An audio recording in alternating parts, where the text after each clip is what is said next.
So you guys on this channel by now, you know that I am not a fan of even talking about layoffs. They're a reality. They're a harsh one. People, human beings like myself, get affected by them. In fact, I've even told my own personal story of after having had my first child, we were living thousands of miles away from family and from home, and I got laid off, and the job that I was doing got outsourced to another company outside the country.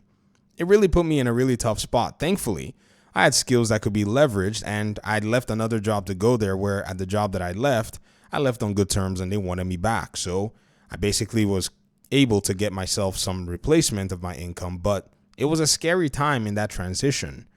But today we want to talk about something that I think is very important. It highlights exactly what I've thought, or I guess maybe others have suspected, to be the bias in the media against Xbox that continues to show itself.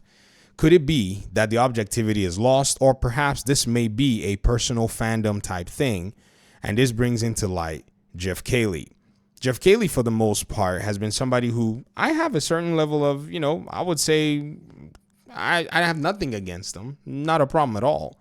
However, objectivity is very important in this area because this is something that has to do with the lives of people, and whoever is responsible for it needs to be highlighted.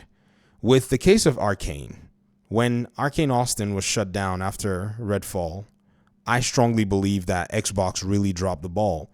They put Arcane Austin in that position to launch a game that was not ready.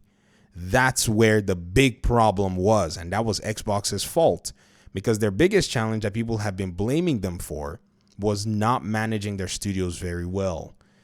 They did that, and they received the backlash that was worthy of that. In fact, if there was more backlash that could be incurred, Xbox should have eaten it. Because like I said, that was a decision from the execs who pushed that game out without it being ready. I can see probably being, maybe impatient with a team that's not a team that's not meeting their metrics or meeting their goals or costing you more money. But there are ways to resolve that. You can bring in an external team that's going to come in and tie up everything for you and launch the game out clean while you go back in there and review performance and ensure that everybody is staying up to task. That way you get a good game and the game is already out and polished and taking care of things. It will cost you a little bit more, but it's not going to lose you an entire studio, and it's not going to cost you what I think is the knowledge, the culture that you already had cultivated within that studio. If you look at Jeff Keighley's reporting of the closure of Arcane Austin compared to the closure of Firewalk Studios, he does not mention the culprit behind the closure of Firewalk Studio. Instead, he mentions that Firewalk Studio, the team behind Concord, is being shut down. In the case of Xbox, when Arcane Austin was shut down, it said Xbox today announced internally it is closing 4 Bethesda studios 3 years after acquiring the company. Arcane Austin, Tango Gameworks, creators of the Game Award winner Hi-Fi Rush, Alpha Dog, and Roundhouse. I wish that the Xbox tax was not something that I had to sit here and make videos of, but I am committed to actually making the videos when they're examples. In fact, I remember in one of my last Xbox tax videos, I said I was not going to be going back to gather any receipts, but actually I was just going to sit and wait because the hands of these folk are going to be played. This kind of notion has carried and driven the industry all this while. This is why when you talk about things that are based on reality, you're going to see people pretty much losing their minds. I just blocked somebody who said in a comment, I'm going to ask you to not give your input or to stop giving your input. After many, many comments and many, many attempts that this person has tried to pretty much distract the conversation, and they've basically got their opinions pretty much checked with reality, the data, the facts, and the numbers, I think they probably got worn down and eventually unveiled their true desires, which is they just don't want me to say anything about the industry and what's going on. Why? Because PlayStation is taking the brunt of what they've actually set themselves up for.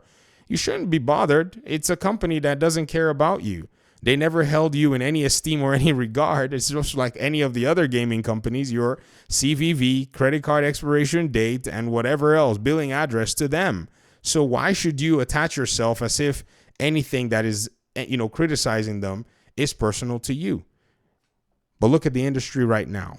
You've dialed into this mindset and this framework that things are personal, that things, in a sense, to them, you can't see that, things are personal. There's no objectivity at the end of the day. So this particular notion continues to pervade itself into the conversation. And the industry needs to pretty much be able to point it out and say, no, we need to move to a place where if you're going to be saddled with, the capability to be able to speak to a lot of people, then speak in an objective manner.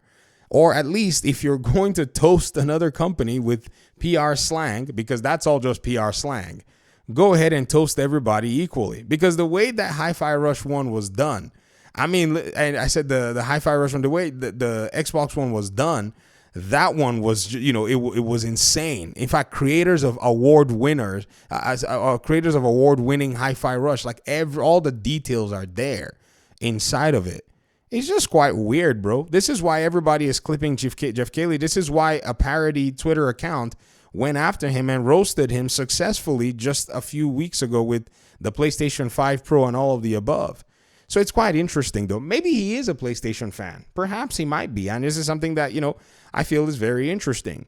And I see, for the most part, I don't know exactly what it is. He may be an Xbox fan. He may just be trolling, too. That's another thing. Maybe finding ways to pretty much, cause a lot of people to kind of just, continue to engage with him because he might be a PR guy. However, I don't think it's helpful. I just feel like say what it is, because it's important that is well communicated. Because people are going to take the, perceptions. That's one thing about people, though. They'll take perceptions of what it is that they feel is going on and then translate that into something else that they probably some bias that they already held. Now, it's good that these things are nuanced in a way that people can actually say, okay, this is what's going on. And that's what's going on. Because, again, if you think about someone like me who receives, multiple comments, I've seen a lot of people say, Xbox closed a bunch of studios. But the reality is, it's not necessarily about celebrating who closed less studios. The reality is that the market is terrible right now. And if publishers cannot be responsible for setting their own studios up for success, they need to be seen for who they are. You don't just make it sound like the studio just somewhat closed itself.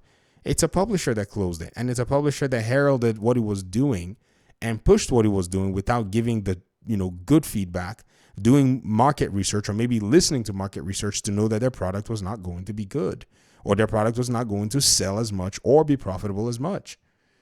It is what it is. So this is going into the Xbox tax category.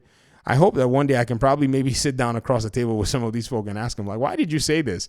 It just as out of curiosity. It's nothing against them, but it's just an honest conversation. Like, why did you decide that you were going to frame it this way? They may have an explanation for me, but what I see from here and from my perspective doesn't look right to me. Talk to me in the comment section, guys. Peace out.